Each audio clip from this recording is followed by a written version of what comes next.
Hello students, continuing coordination compounds में VBT को continue करेंगे। तो वैलेंस बॉन्ड थ्योरी के हमने कुछ पॉइंट्स बता दिए थे and one more point is there.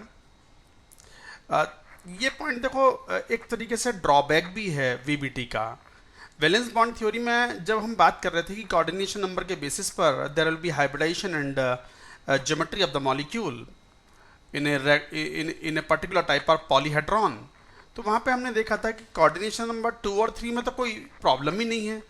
Coordination number 2 में it will be always linear SP hybridisation. Coordination 3 में भी sp2 and trigonal planar. But coordination number 4 में, 5 में, 6 में वी डू नॉट नो कि शेप क्या होगी या हाइब्रिडाइजेशन क्या होगा unless some experimental information is given in the question. तो ये ड्रॉबैक भी है कि वीबीटी में कोऑर्डिनेशन नंबर 4, 5, 6 वाले केसेस में कोई ना कोई एक्सपेरिमेंटल इंफॉर्मेशन क्वेश्चन में दी जानी चाहिए, then only we are able to predict the hybridisation and geometry of the molecule. तो लिखो इस पॉइंट को। In case of coordination number 2, 3, no additional info or information is needed to predict shape, hybridization of complex compound. तो इन case of the coordination number 2, 3 इनमें कुछ नहीं चाहिए, but in coordination number 4, 5, 6 some extra experimental information,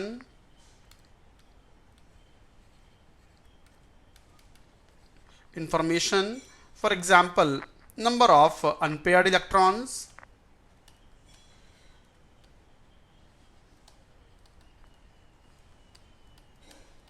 etc. is needed to predict shape of the complex and hybridization. भाई आपने already देखा था कि कोऑर्डिनेशन नंबर 4 में 3 पॉसिबिलिटीज थी। स्क्वायर प्लेनर भी हो सकता है, टेट्राहेड्रल भी हो सकता है शेप वाइज, हाइब्रिडाइजेशन में भी D3s, में भी sp3 और dsp2। तो जब तक कोई एक्स्ट्रा इंफॉर्मेशन नहीं दी जाएगी कोऑर्डिनेशन नंबर 4 में, हम नहीं बता पाएंगे कि it will be square planar complex और it will be a tetrahedral complex. तो यही बात तो कह रहे हैं हम कि कोऑर्डिनेशन नंबर 4, 5, 6 में some extra information like number of unpaired electrons in the complex वो हमें चाहिए होंगे to predict shape and hybridization. अच्छा, number of unpaired electrons, actually ये पॉइंट जो है, इनफैक्ट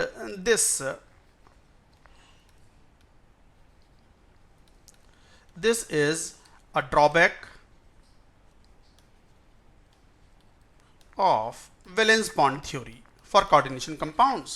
ये एक तरीके का ड्रॉबैक भी है वीबीटी का। हाँ, लेकिन ये ड्रॉबैक दूर होता है इन क्रिस्टल फील्ड थ्योरी, जहां पर लिगेंड्स को हम दो तरीके से क्लासिफाई करते हैं, strong field ligands and weak field ligands. चलिए वो तो खैर बाद में बात करेंगे। अच्छा, हम यहाँ बात कर रहे थे number of unpaired electrons question में दिए हुए हों तो वी कैन फाइंड आउट कि what could be the possibility of the hybridisation and shape of the molecule. तो यहाँ पर एक बात लिखते हैं, number of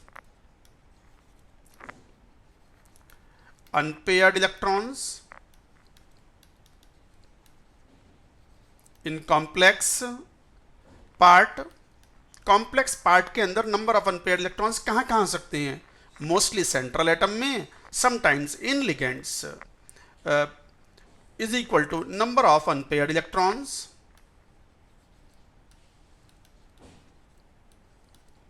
in central atom plus number of unpaired electrons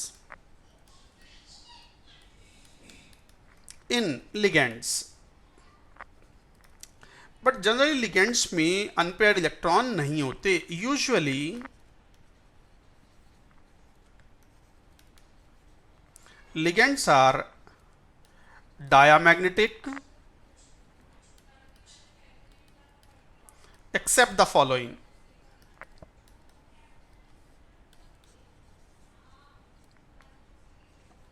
Common cases. वैसे तो देखो जैसे क्लोराइड है, नो अनपेयर्ड इलेक्ट्रॉन, CO है, no unpaired electron Cn minus, no unpaired electron ammonia, water, OH minus, unpaired electron नहीं है उनमें। Generally unpaired electron central atom में होते हैं, बट कुछ लिगेंड्स ऐसे हैं जहां अनपेयर्ड इलेक्ट्रॉन हो सकते हैं। कौन से cases? These are the common cases like O2, like NO, O2 minus. So this is dioxygen. This is nitric oxide, जिसे आप नाइट्रोसिल ग्रुप बोलते हो, and this is superoxide ion.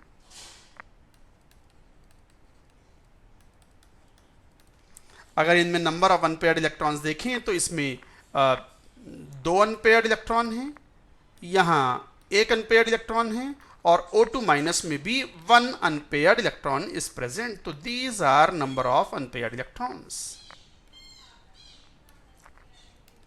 Number of unpaired electron, तो ये अगर ligands present हैं तो सावधान रहना है। सेंट्रल एटम में तो यूजुअली होते ही हैं number of unpaired electrons, because mostly D block की मेटल्स कॉम्प्लेक्स बनाते हैं, वहां अनपेयर्ड इलेक्ट्रॉन होंगे। बट इन तीनों में सावधान रहना है, अगर ये लिगेंड्स हैं तो इनके नंबर ऑफ अनपेयर्ड इलेक्ट्रॉन्स को भी काउंट करना होगा। तो इस तरीके से आप ये बात कहोगे कि कोऑर्डिनेशन नंबर 4, 5, 6 में you need some extra information and that is usually the number of unpaired electrons in the complex। ये इंफॉर्मेशन दे दी जाए तो फिर हम VBT की मदद से भी शेप और हाइब्रिडाइजेशन बता सकते हैं। जैसे मैं एग्जांपल लेके बात करता हूं। फॉर एग्जांपल मान लो ऐसा कह दिया जाए कि find shape hybridisation of complex anion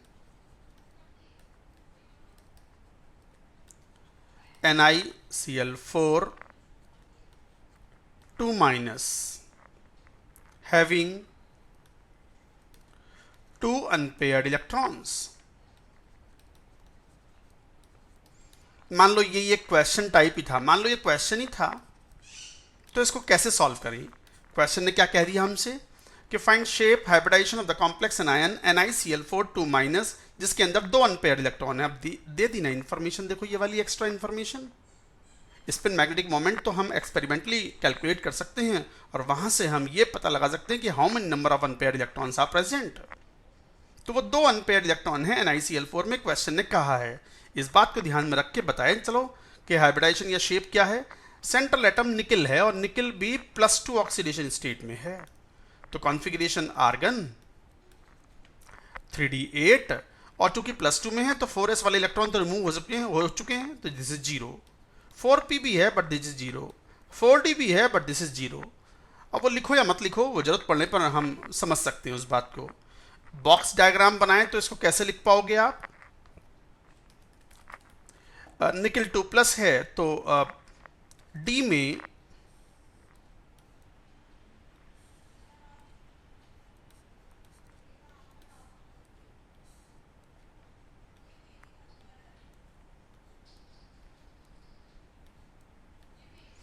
ये हो गया 3D, ये है 4s वैकेंट है, 4p ये भी खाली है निकिल 2+ का, और 8 इलेक्ट्रॉन है। तो as per the configuration Hund's rule apply करोगे तो 1 2 3 4 5 6 7 और ये 8, तो देयर आर 2 अनपेयर्ड इलेक्ट्रॉन्स। दिख भी रहे हैं, आ गई बात समझ में? अब ध्यान से देखो, यूजुअली हमें 2 केसेस, हमें 2 पॉसिबिलिटी देखनी है DsP2 एंड sp3। D3s नहीं देखना है। D3s is generally observed in case of the D0 configuration. ये D0 तो है नहीं, कहाँ है D0? तो D3s तो हमें कुछ केसेस याद ही रखने हैं। तो जब भी हमारे सामने क्वेश्चन आएगा in the coordination compounds with the VBT, तो हमें 2 ही पॉसिबिलिटी कोऑर्डिनेशन नंबर 4 में देखनी है, that is sp3 and DsP2। Tetrahedral and square planar. अब देखो, अब DsP2 तो होगा नहीं क्योंकि दो अनपेयर्ड इलेक्ट्रॉन चाहिए, और कॉम्प्लेक्स कौन था? कॉम्प्लेक्स तो ये था ना, NiCl4 2-। क्लोराइड आयन के अंदर कोई अनपेयर्ड इलेक्ट्रॉन नहीं है, तो इसका मतलब दो अनपेयर्ड इलेक्ट्रॉन जो भी दिए हैं क्वेश्चन में वो कहाँ थे? निकल 2+ में, और निकल 2+ में दो अनपेयर्ड इलेक्ट्रॉन दिख रहे हैं, इन्हें डिस्टर्ब मत करो। और जब डिस्टर्ब नहीं करना तो अंदर वाला d ऑर्बिटल तो खाली है ही नहीं, DsP2 तो पॉसिबल ही नहीं है, क्योंकि d orbital is not vacant, only vacant orbital will be utilised for the bond formation. तो इसका मतलब hybridisation should be what? sp3। So it should be sp3। तो ये sp3 है। इन चारों में sp3 हाइब्रिड ऑर्बिटल्स बनेंगे, वो हाइब्रिड ऑर्बिटल्स में 8 इलेक्ट्रॉन एक्सेप्ट किए जाएंगे from the chloride ion. So the this is sp3 and shape is tetrahedral. यही आंसर है, बस हो गया। अच्छा, और अच्छे से बात समझ में आएगी, मैं एक और एग्जांपल लेता हूं। I take one more example. मान लो क्वेश्चन में ऐसे कह दी कि फाइंड शेप, हाइब्रिडाइजेशन, बिल्कुल सिंपल क्वेश्चन है, ऑफ डायामैग्नेटिक। देखो नंबर ऑफ अनपेयर्ड इलेक्ट्रॉन इस बार क्वेश्चन ने मेंशन कर दिए, कितने? 0, डायामैग्नेटिक बोल के। तो डायामैग्नेटिक कॉम्प्लेक्स एनायन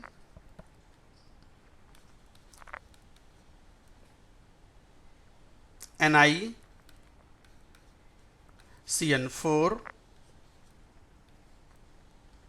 2-।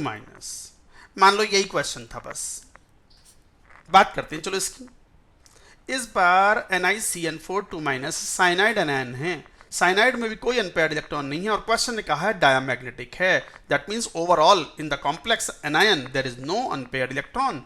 तो निकल तो अभी भी +2 में है, तो +2 का कॉन्फ़िगरेशन अगर देखें तो वापस से it would be like this, 3d8 और 4s0 4p0, ये कॉन्फ़िगरेशन था। बॉक्स डायग्राम बनाओ।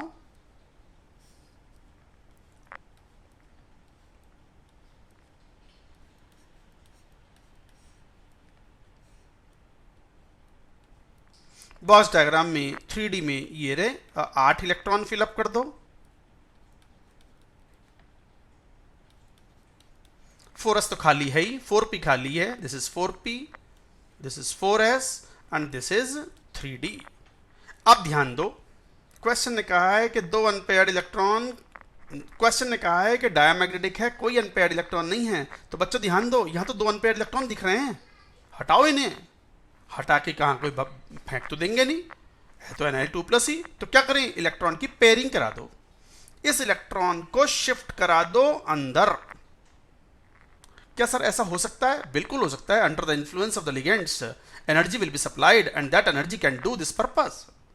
सो this electron will be shifted to the inner orbital. Inner क्यों? बाहर भेज दें।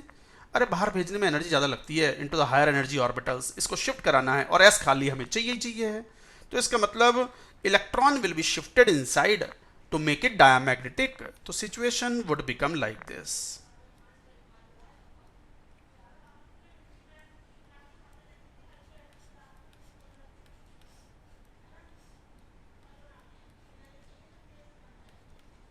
दो, 4, 6, 8 इलेक्ट्रॉन।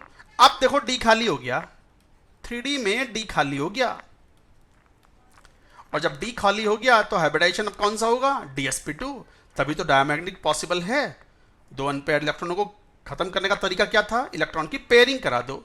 तो पेयरिंग कराने पर एक डी खाली हो गया, ये रहा, और एक S ले लो और 2 P ले लो, ये रहे। तो बताओ कौन सा हाइब्रिडाइजेशन? DsP2। एक डी दिखाई पड़ रहा है, this is the one, this is the one. एक S और 2 P, DsP2 hybridisation will occur and it will be square planar. अब ये जो DsP2 वाले 4 हाइब्रिड ऑर्बिटल्स हैं, इनके अंदर 8 इलेक्ट्रॉन साइनाइड आयन से रिसीव किए जा सकते हैं। So this is the way. अब यही तो प्रॉब्लम है VBT की। VBT में डायामैग्नेटिक वर्ड दिया जाना जरूरी था यहाँ पर। हालांकि CFT में ये प्रॉब्लम दूर हो जाती है, क्योंकि वहां पर हम ये बात कहेंगे कि साइनाइड आयन एक बहुत ही स्ट्रॉन्ग फील्ड लिगेंड है, और स्ट्रॉन्ग फील्ड लिगेंड है तो वो इलेक्ट्रॉनों की पेयरिंग अंदर आसानी से करा सकता है। तो बगैर इस एक्स्ट्रा इंफॉर्मेशन के ही हम क्वेश्चन सॉल्व कर पाएंगे इन क्रिस्टल फील्ड थ्योरी। तो ये था concept, hybridisation is DsP2 square planar, यही आंसर है। हो गया बस ये। और एक आज मान लो क्वेश्चन ले लें, फाइंड स्पिन मैग्नेटिक मोमेंट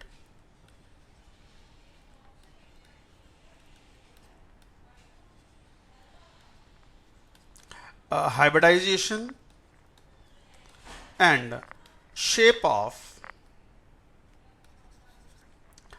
मान लो Cr H2O6 3+ हैविंग, बस इतना, कुछ इंफॉर्मेशन भी नहीं है। मान लो कोई इंफॉर्मेशन नहीं है। अगर कोई इंफॉर्मेशन नहीं है तो इसका मतलब उस इंफॉर्मेशन की जरूरत भी नहीं है। Without in that information you can solve the question. तो spin magnetic moment, hybridization and shape बतानी है of Cr H2O6 3+। Chromium +3 oxidation state में है, सेंट्रल एटम। एक बार जरा क्रोमियम 3+ का कॉन्फ़िगरेशन तो लिखो। क्रोमियम यूजुअली क्या होता है, 3d5 4s1, और 3 इलेक्ट्रॉन रिमूव करोगे तो पहला इलेक्ट्रॉन जाएगा s में से और 2 जाएंगे d में से, पेनल्टीमेट d में से। तो क्या बचा रह गया, 3d3 रह गया, 4s0 4p0। यह सिचुएशन आ गई। एक बार बॉक्स डायग्राम बनाओ, that is easy to understand.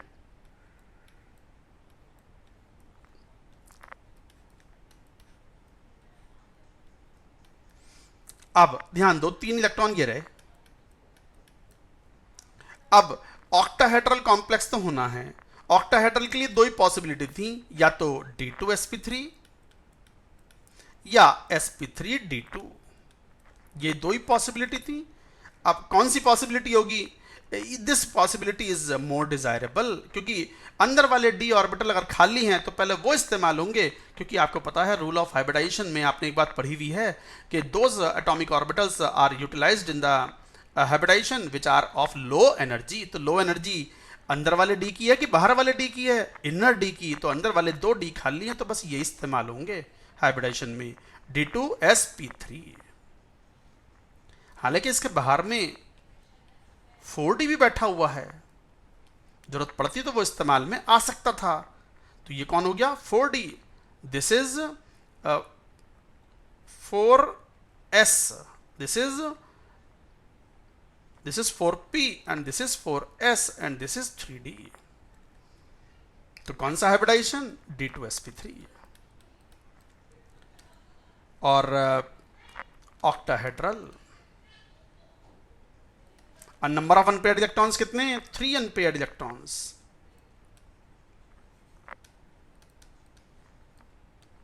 There are 3 unpaired electrons. तो नंबर ऑफ अनपेयर्ड इलेक्ट्रॉन्स 3 हैं, तो स्पिन मैग्नेटिक मोमेंट कितना हो गया, spin magnetic moment of the complex ion is equal to square root of, क्या formula, ये x की value अगर 3 आ गई तो क्या था, x into x plus 2 bore magneton. तो बोर मैग्नेटॉन यूनिट थी, तो 3 अनपेयर्ड इलेक्ट्रॉन हैं, 3 लिखा तो है, तो 3 इंटू 5 रूट 15 bm। बस यही आंसर है। हाइब्रिडाइजेशन ये बता ही चुके हैं, ये आंसर है। शेप बता ही चुके हैं, ऑक्टाहेड्रल, यही आंसर है।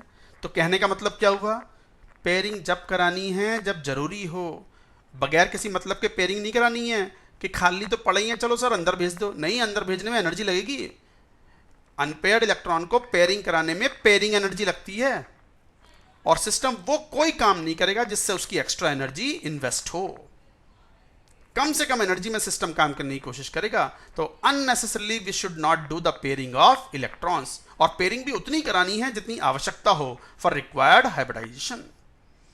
अच्छा, अंदर वाले डी क्यों इस्तेमाल हुए, क्योंकि हाइब्रिडाइजेशन के अंदर लोअर एनर्जी वाले orbitals are always desirable in comparison to the higher energy orbitals. तो ये बात थोड़ी सी ध्यान रखने वाली है। And spin magnetic moment is root 15। एक आध क्वेश्चन चलो और भी लेते हैं इसमें। Let's take another question. मान लो इस बार क्वेश्चन ये अच्छा इंपॉर्टेंट क्वेश्चन भी है। मान लो ऐसे कह दें, find spin magnetic moment,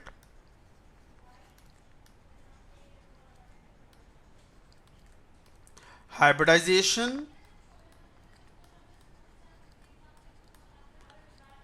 and shape of monomeric nickel carbonyl।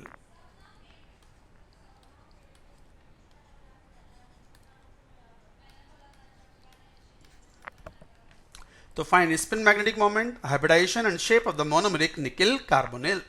इस बार तो फॉर्मूला भी नहीं दिया, बट मोनोमेरिक है, इसका मतलब एक ही निकल होना है, तो फॉर्मूला मान लो NiCO(X) है। बट आपको तो पता है कि कार्बोनिल कंपाउंड्स पर EAN rule is very well applicable, और निकल 3D सीरीज का है, तो EAN should be equal to 32, 36 and that should be equal to nickel 28 minus oxidation number 0 plus 2x। x ligands हैं और हर एक लिगेंड CO 2 इलेक्ट्रॉन डोनेट करता है, तो 2x, तो x की वैल्यू कितनी आ गई, 4। तो इसका मतलब फॉर्मूला क्या हो गया, फॉर्मूला हो गया NiCO4। अच्छा, इस बार तो क्वेश्चन में ये भी इंफॉर्मेशन नहीं दी कितने अनपेयर्ड इलेक्ट्रॉन है, या डायमैग्नेटिक है, या पैरामैग्नेटिक है। शायद जरूरत नहीं होगी इस क्वेश्चन में, इसलिए नहीं दी। बिल्कुल, जरा देखो, अब निकल 0 ऑक्सीडेशन स्टेट में है, जरा निकल का कॉन्फ़िगरेशन तो लिखना। निकल 0 है इस बार, और निकल जब 0 है तो आर्गन 3D8, 4s0, 4p तो है ही 0, 4d भी है, 0 है। मैंने गलत लिखा, 2 है यहाँ, निकल 0 में है, +2 में नहीं है, तो s में 2 इलेक्ट्रॉन थे 4s में। तो जरा एक बार बॉक्स डायग्राम देखें।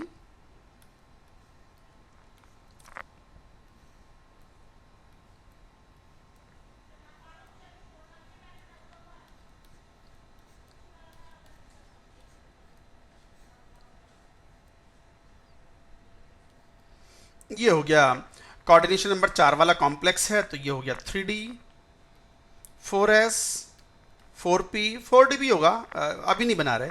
8 इलेक्ट्रॉन जरा शो करना,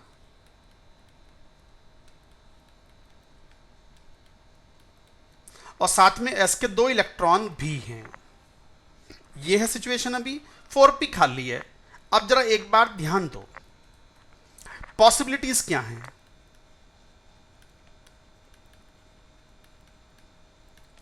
इन CN4 D3s को एक्सक्लूड करो, क्योंकि D0 कॉन्फ़िगरेशन तो है नहीं, तो फिर इसमें 2 ही पॉसिबिलिटी हैं, या तो sp3 और dsp2। अच्छा, चाहे sp3 हो चाहे dsp2 हो, s तो इन्वॉल्व होना है ना, s तो काम में आना है ना, और जब s काम में आएगा तो s खाली होना चाहिए। हाइब्रिडाइजेशन में इस्तेमाल होने वाले जो ऑर्बिटल्स हैं, देयर शुड बी वेकेंट, तो s तो खाली चाहिए, चाहे वो sp3 हो चाहे dsp2 हो, s तो खाली चाहिए। तो s खाली चाहिए, तो s खाली करवाओ। कहाँ, या तो अंदर भेजो या बाहर भेजो। बाहर भेजने में, हायर एनर्जी ऑर्बिटल में भेजने में ज़्यादा एनर्जी खर्च होगी, तो इलेक्ट्रॉन्स कहाँ कंफर्टेबल हैं भेजने के लिए, इनसाइड। हालांकि भेजने में एनर्जी खर्च होगी, बट इतना तो करना ही पड़ेगा, हाइब्रिडाइजेशन करवाना है, कॉम्प्लेक्स बनवाना है। तो इसका मतलब this 4s electron will be shifted into 3D। 3D में शिफ्ट करना आसान है, तो जब ये शिफ्ट कर दिए तो सिचुएशन कुछ ऐसी हो गई, देखो।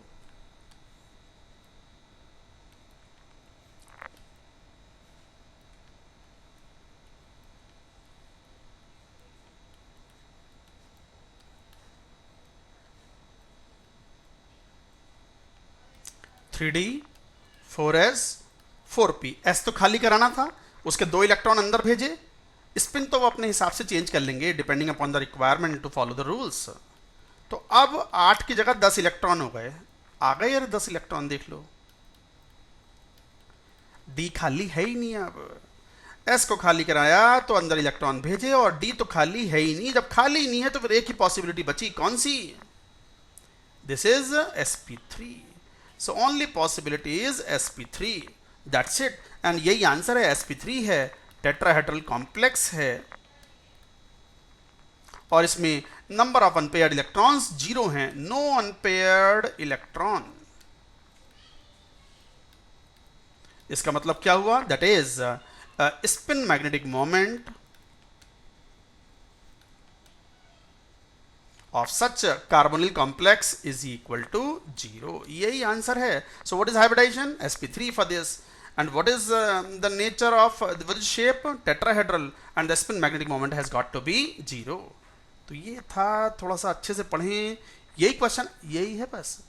कई बार स्टूडेंट ढूंढते हैं इसमें कोई टफ चीज. अरे भाई यही टफ है, यही आसान है. समझ गया तो सब आसान ही है. क्वेश्चन ऐसे ही आते हैं, आए हुए भी हैं. IIT JEE के प्रीवियस क्वेश्चन सॉल्व करोगे तो you will find that such kind of questions have already been asked.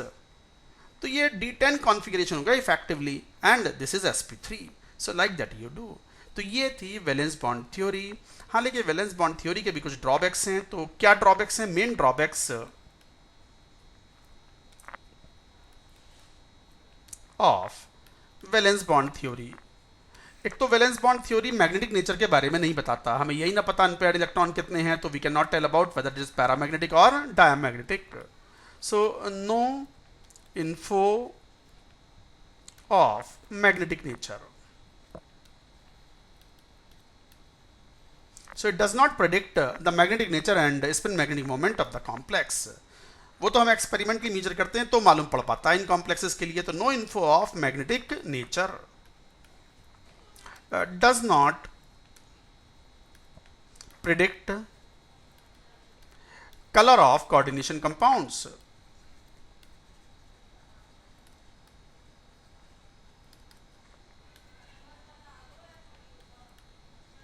तो coordination compound से कलर के बारे में कुछ नहीं बताता. Does not tell anything about the stability of the complexes. No info of stability of complex compound. तो complex compound की स्टेबिलिटी के बारे में, जैसे थर्मोडायनामिक स्टेबिलिटी,